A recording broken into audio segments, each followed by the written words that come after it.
Right, straight into it.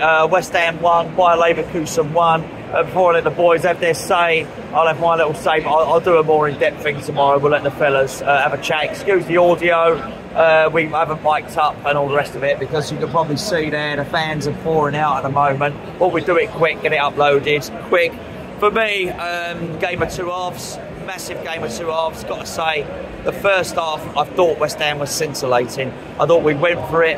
I thought we had a purpose about us. I thought that realistically, we posed Leverkusen serious problems.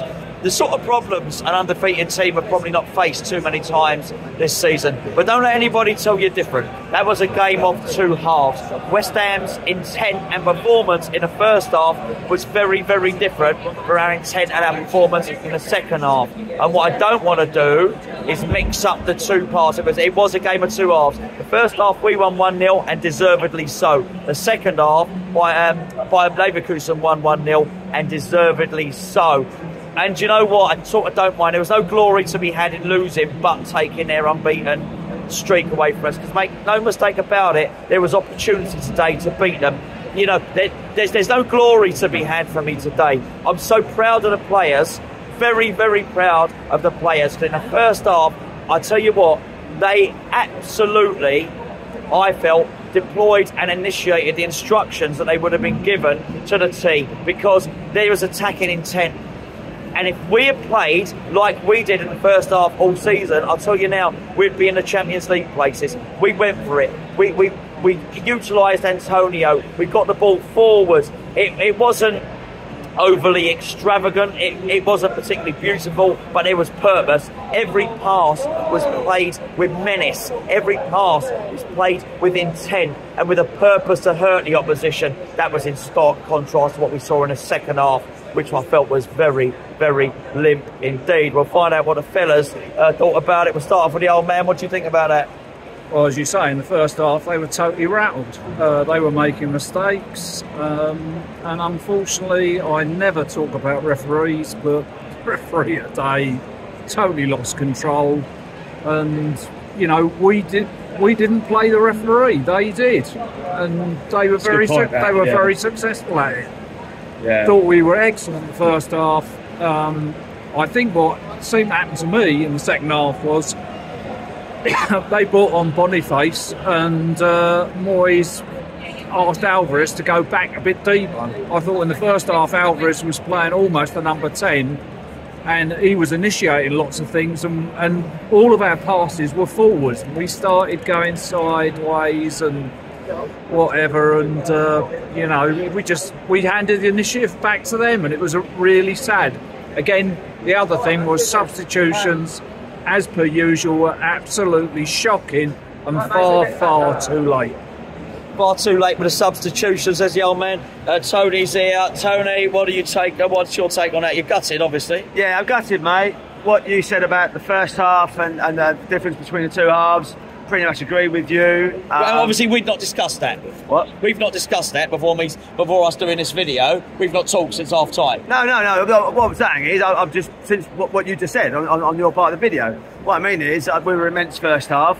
We looked tired second half, and for me, it was kind of sad because I kind of saw us just gradually fall backwards, and I couldn't help but think we're kind of paying the price of.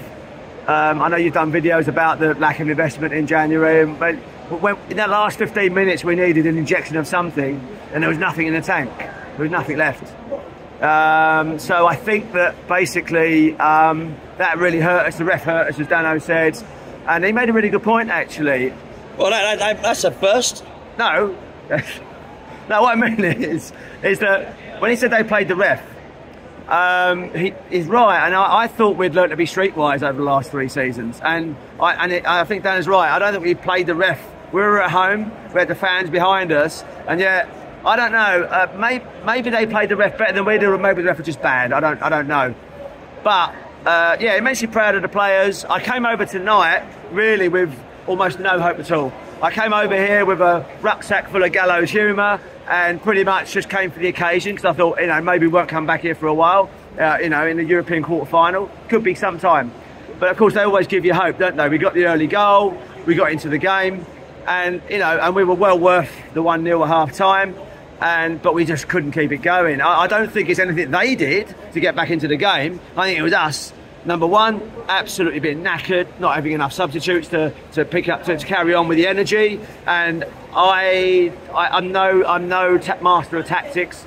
I don't know what changes Moyes made, but all I saw was a group of players gradually going backwards towards our goal, aided and abetted by a referee that seemed to help them. He was slowing the play. They were getting key decisions. Gio posted a comment on the WhatsApp group that apparently the ref gave 5 yellow cards and not one of them was a foul. You might want to check that with him. But that's an odd statistic, isn't it? Yeah.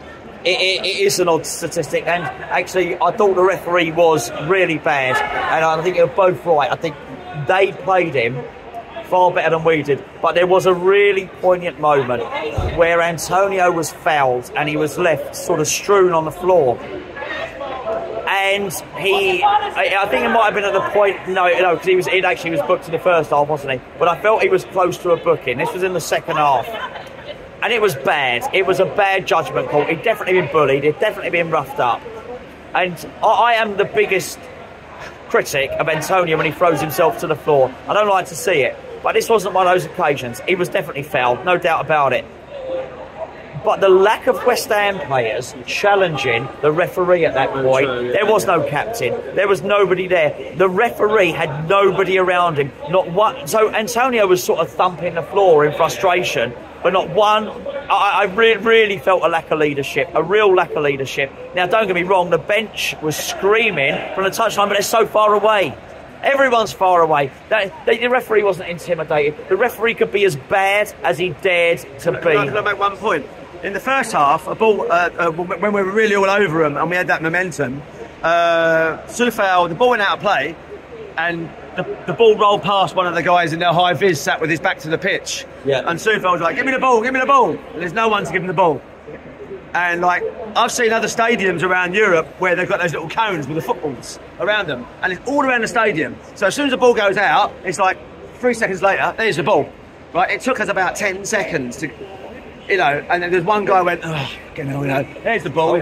Tony's gone. Sorry, I'm just saying, but it seems as though you have to ask them a favour to get the ball back. Well, you do, because they're not West Ham employees. Yeah. And we are in dispute with the stadium organisers. And there's no balls around the pitch. I think there must be something to do with that, because one of my friends, his son is he's in the academy, and he's previously been a ball boy at European games, and I didn't see any West Ham academy staff out there. Where are the ball boys? That's the question. Yeah. Well, again, they're employed by the stadium, as we know. West Ham are No, there's no one. The academy staff were the ball boys for previous European games. They weren't there tonight. There was only people in high vis vests. I didn't see any ball boys. No ball boys at all. No, I didn't see anyone. Did you see anyone? I didn't. No one. There you go. But listen, I don't want people to think that we're blaming ball boys and everybody else for well, it wasn't a loss, it was a draw for us going out. Look, we were the culprits of our own downfall. Let's be fair, we've played 4 halves, I guess you could call them quarters in that sense, if we're mathematically correct, and we played one good one. And we were good in that one. We were really good. We were very good. We really had them rattled. We gave ourselves a chance. I think the most frustrating thing is we all came down here at half time.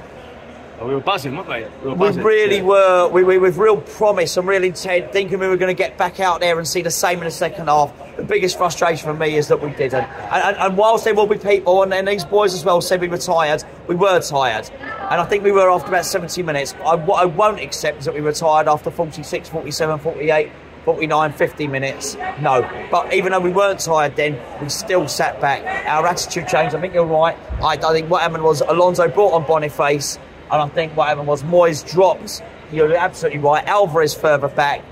It killed us. It killed us. And then the next thing we did was in the 84th minute. I don't know what the stats are for shots on target in the second half, but I bet they didn't happen until, if we got any on target, it might have been Sutek's header right at the end. But I mean, that might have been the 92nd minute. Anyway, boys, any final words? No, not at all. Well, yes.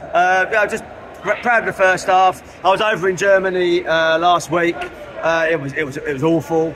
But yeah, like you say, mate, we played one good half out of 4, and unfortunately that's not enough. So yeah. I think one of the biggest shames of the whole game was that game was crying out for Paqueta.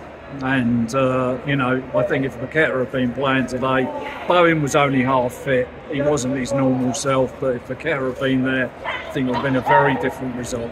Very different. Final word for me, 2 final words. Firstly, hello to Elijah. I've met his dad today. Apparently you listen to these videos when your dad's driving you to school. Have a good day at school, Elijah.